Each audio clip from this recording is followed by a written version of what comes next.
চাপের মুখে একটা কোম্পানি কিভাবে ঘুরে দাঁড়ায় চলুন সেই গল্পটাই আজ দেখা যাক। স্পেশালিটি ফিল্ম বানায় গাডওয়ার হাইটেক, ঠিক এই চ্যালেঞ্জটাই তাদের সামনে এসেছিল। আমেরিকা, যেটা তাদের একটা প্রধান বাজার, হঠাৎ করেই এই বিশাল ট্যারিফ বসিয়ে দিল। আর এর ফল বেশ পরিষ্কার, আয় আর লাভ দুটোতেই বেশ বড়সড় একটা ধাক্কা খেল। কিন্তু গল্পটা এখানেই শেষ না। কোয়ার্টার অন কোয়ার্টার দেখলে ব্যবসা কিন্তু বেড়েছে। কিভাবে? এর উত্তর লুকিয়ে আছে তাদের মূল মন্ত্রে, কোনোভাবেই গ্রাহক হাতছাড়া করা যাবে না। মানে পুরনো সম্পর্ক টিকিয়ে রাখতে তারা নিজেদের লাভের অংশ কিছুটা কমিয়ে দিল। শুধু তাই না, ইনভেন্টরিকে তারা একটা অস্ত্রের মতো ব্যবহার করেছে। খুবই স্ট্র্যাটেজিক মুভ।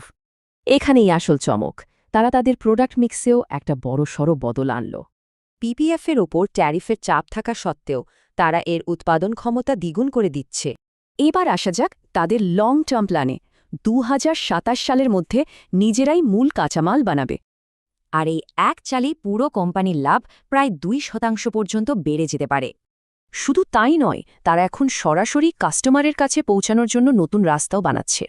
এর একটা বড় অংশ হল নিজেদের ব্র্যান্ডেড অ্যাপ্লিকেশন স্টুডিওর সংখ্যা দ্রুত বাড়ানো।